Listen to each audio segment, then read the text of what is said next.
Salve Maria, bom dia e feliz ano novo! Para você que eu ainda não vi, para você que ainda não me viu pelas lives esse ano, um ótimo ano novo para você. Lá compartilhando esse vídeo, vamos falar deste grande santo um pouquinho, né? Será o primeiro de muitos esse ano, falando sobre os santos, em especial também sobre São Pio de Pietrelcina, a qual tem um grande amor por este santo maravilhoso. A gente não vai falar a questão da biografia no momento, falar só alguns traços dele, né? Ele, uma criança pobre, humilde, os pais também ajudavam ele no caminho de santidade, em especial a mãe dele. O pai era um pouco mais ligado ao trabalho, né? Embora fosse uma pessoa que não fosse mundana, no sentido total como a gente fala hoje, mas não era como a esposa, né? Uma esposa do pai de São Pio de Pietrelcina. Ela já era mais atenta, né, às experiências de São Pio de Pietrelcina. Quando criança ele já falava com os santos, já via o seu anjo da guarda. Uma certa vez, mesmo ainda quando criança, ele teve uma visão do demônio como um gigante, né? E o Senhor já ia preparando o coração dele, dizendo que o Senhor daria força para ele vencer aquele gigante, no caso o demônio, né? O demônio tantas vezes apareceu de formas horrendas, mesmo na infância dele, né? Às vezes como um cachorro. E ele sempre se refugiava no Senhor. E ele achava que aquelas visões, né, eram corriqueiras para todo mundo. É tanto quando ele acha um irmão capuchinho, ele acaba achando que aquele irmão vê, né, os santos e acaba partilhando do que ele vê. Aquele homem se admira, claro, né, porque isso não é comum, é algo extraordinário, não está na ordem, é algo místico. E nós vemos também na vida de São Padre Pio a marca profunda do amor à Virgem Maria. A gente percebe que ele, uma certa vez, ele deixou o texto dele em um local que ele não estava encontrando, né? E ele falava, cadê a arma? E procurando em todo canto a arma, e todo mundo vai, né? Padre Pio anda armado, que eu saiba ele não anda, e depois ele achou lá o texto, está aqui minha arma, ou seja, o Santo Rosário. Alguns falam que ele rezava 20 textos ao dia, outros falam, aliás, 20 rosários, outros falam que ele rezava no mínimo 100 textos por dia. Varia isso, mas no mínimo era 5 rosários, no mínimo, quando era rezado menos, né? Ou seja, como ele tinha o dom da bilocação e como ele conseguia também mesmo atendendo a confissão, mesmo estando fazendo outros afazeres, rezar ao mesmo tempo, né? Isso é uma graça também muito grande, de concentração, de interioridade. O ideal é que você separe esse espaço, mas há pessoas que no nível de São Pio de Pietrelcina, claro, sem dúvida um santo que chegou à 7ª morada, né? Daqui nos descreve Santa Teresa de Ávila, ele conseguia rezar com muita facilidade em todos os momentos, né?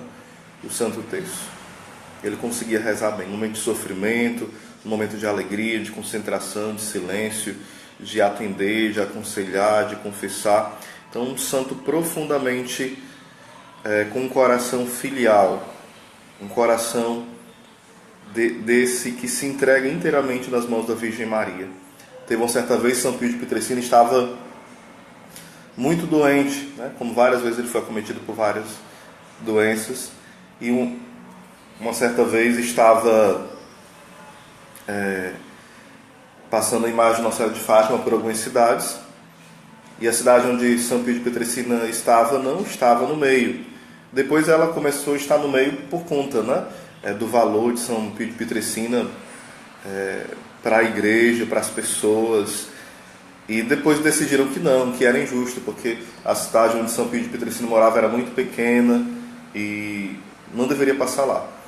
Eu sei que Padre Gabriel relata isso no livro dele sobre São Pio de Pietrelcina, né, que foram convencendo e por uma graça de Deus permitiram que ela fosse a única cidade pequena, né, bem pequenininha mesmo, que passasse a imagem da Virgem Maria.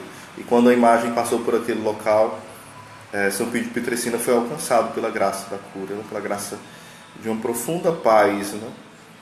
Ou seja, a Virgem Maria não foi dando um jeitinho, mas ela interviu pela sua intercessão, pela sua maternidade, pela sua predileção por este grande filho, por este grande sacerdote. Quando era perguntado quem era ele falava: eu sou um mistério para mim mesmo. Ainda falando sobre a Virgem Maria, uma certa vez perguntaram: Padre Pio, como é a Virgem Maria? Ele: Madonna, Madonna. Aí ele diz que a senhora, né, essa dona, essa que a Virgem Maria era bela demais, né? Ele não conseguia nem expressar, então ele ficava, a gente pode usar a expressão errônea, né, mas como se fosse delirando de contemplar a beleza da Virgem Maria. Como isso é belo! São Pio de Pietrelcina é marcado também por um zelo profundo pela Eucaristia. Ali era, de fato, Cristo nele, celebrando. Claro, todo sacerdote sim, mas em São Pio de Pietrelcina isso era visível, não era apenas invisível e teológico, era profundamente real. Tanto que a missa dele demorava, às vezes, 3 horas, ou passava um pouco ainda, e uma certa vez foram, né, olhar por que demorava tanto e começaram a reclamar. Ele falou: não se coloca Calvário na missa, aliás, não se coloca relógio diante do Calvário. Aí depois vários protestantes, né, começaram a ir para a missa e começavam a gritar: eu creio, só ouvindo, só assistindo, né? A questão assistir é um termo que é usado mesmo nos documentos da igreja. Assistir não quer dizer como a gente pensa hoje, moderno, né? Assistir televisão, estar só vendo, não. O assistir é participar mesmo ali do mistério. Então os protestantes começavam a gritar e se convertiam à fé católica, a única igreja fundada por Jesus. Voltava-se novamente à fé católica ou aliás, começava na fé. Muitos protestantes se convertiam, outras seitas também, né? Houve épocas que foi um maçom visitar São Pio de Pietrelcina porque achava que ele era um farsante, e depois São Pio de Pietrelcina, que conseguia ler os corações, por graça de Deus, né? Conseguia ver o mais íntimo da pessoa, revelou que ele era um maçom e que ele estava não acreditando. Dali, ele sem dúvida se converteu, né? São Pio de Pietrelcina, na confissão, muitas vezes quando a pessoa escondia os pecados, ele falava, contava os pecados, a pessoa ia só confirmando, chorando e, né, a contrição cada vez aumentando mais. Mas também quando alguém não ia com arrependimento sincero, ia totalmente só por ir mesmo, ele mandava voltar. Às vezes o padre pode fazer isso, não absolver, sim. Mas São Pio de Pietrelcina, além do direito de fazer isso, ele conhecia a intenção do coração. Por uma graça especial de Deus, ele participava um pouco dessa onisciência, né? Ele sabia. E geralmente quando ele era muito duro com a pessoa, não é porque ele era um descontrolado, era um amor àquela alma. Era uma violência contra o pecado, não contra o pecador. Uma certa vez, uma mulher que vivia em certa forma, né, fornicação e levando o homem a qual ela estava ao adultério, ela veio, de certa forma, pedir, né, pela cura daquele homem. São Pio de Pietrelcina fala que aquele homem, ele revela que ela é amante dele, né, e não para constranger, mas para converter. E fala para ela, se ela o quer vivo, ela deve deixá-lo.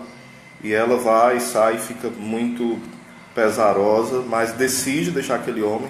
Ela se converte, e aquele homem a qual ela estava fornicando e o levando ao adultério é curado, e ela começa a ter uma nova vida e ser uma filha espiritual de São Pio de Pietrelcina, né? Então, São Pio de Pietrelcina era agraciado com este dom extraordinário. Uma certa vez perguntaram para ele, né? Uma senhora perguntou: Padre Pio, meu marido está onde? E ele, com muito pesar, meio choroso, falou: seu marido foi condenado ao inferno. Ele não estava julgando, ele estava tendo a graça de perceber isso. Ela falou, mas o meu marido se confessou. próximo à morte. Ele falou, confessou, mas ele escondeu um pecado. Ou seja, até Santa Teresa de Ávila, uma vez, quando ela teve uma visão mística, né, entre tantas, né, ela via como gotas, né, abundantes, como se fosse uma chuva grossa, né, muitas gotas caindo rápido. E depois ela teve a compreensão que essas almas não eram os ateus. Jesus falou que não eram os ateus, não eram as outras, não eram seitas, não, pelo contrário, não eram os pagãos, mas pelo contrário, eram os católicos que faziam má confissões, confessavam muito mal, escondiam pecados terríveis, né? Então, de forma abundante, havia pessoas que faziam da confissão um momento de sacrilégio, um momento de profanar o mistério, e por isso brincavam com a misericórdia. Como vai falar São Paulo, de Deus não se zomba. E profanar os sacramentos, cometer o pecado do sacrilégio, é zombar de Deus, é desafiá-lo, é odiá-lo de alguma forma. Então São Pio de Pietrelcina tinha esse grande zelo, né, pelas almas, essa compaixão profunda. Por isso ele gastava horas e horas a fio, às vezes mais de 10 horas confessando, né? Tinha vezes que passava praticamente o dia todo confessando, dependendo do dia. E as filhas tinham que ir lá dizer, não, né? Vem em outro momento porque ele está exausto. Mas ele tinha essa compaixão, essa misericórdia profunda pelas almas. E às vezes que ele era duro, não era duro porque tinha um coração revoltado, irascível, não. Por profunda misericórdia.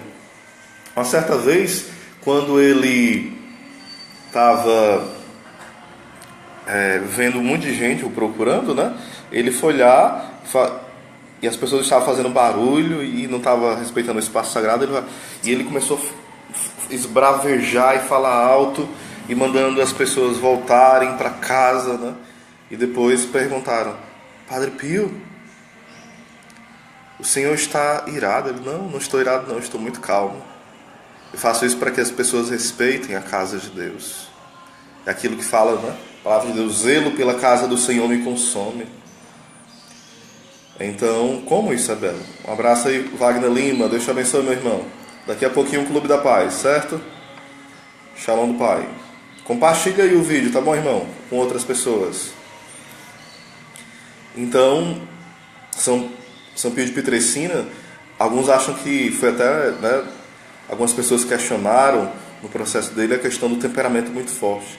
Claro que como um bom italiano ele tinha esse temperamento um pouco forte, mas com o tempo, cada vez mais, isso não era, essas situações onde eles bravejavam, não era uma situação de, como é que eu diria, de ira, de raiva, não, era de zelo. E ele falava com bravura, né, como se estivesse furioso, somente para que as pessoas ficassem com receio e começassem a acordar para a vida, né? Acordar para o céu. Então não era um homem dominado pelo pecado da ira de forma alguma. Era um santo, sem dúvida, de que chegou à sétima morada de uma união profundíssima com o Senhor. Então isso é um pouquinho de São Pio de Pietrelcina, né, que tinha inúmeros dons místicos, o único padre que a gente saiba, né? Alguns falam que São Paulo, né, o apóstolo Paulo foi estigmatizado, mas ainda não é certeza. Mas o único que a gente tem certeza que foi estigmatizado mesmo é São Pio de Pietrelcina. Então, como isso é belo, né? E falar também dos grandes combates que ele tinha com o demônio que muitas vezes aparecia em forma de animais ferozes, às vezes em forma de cenas obscenas. Então, de inúmeras formas, né? O demônio queria aparecer como se fosse o diretor espiritual dele, como se fosse um padre. Queria aparecer de várias formas para confundi-lo. Mas São Pio de Pietrelcina tinha um dom do discernimento apuradíssimo, né? Apuradíssimo. Então, também inúmeros milagres através de São Pio de Pietrelcina a gente poderia contar depois. Então fica ligadinho nas lives que esse mês ainda tem várias lives sobre São Pio de Pietrelcina, as suas cartas para o diretor espiritual, várias coisas sobre isso, tá bom? Deus abençoe, um ótimo ano novo.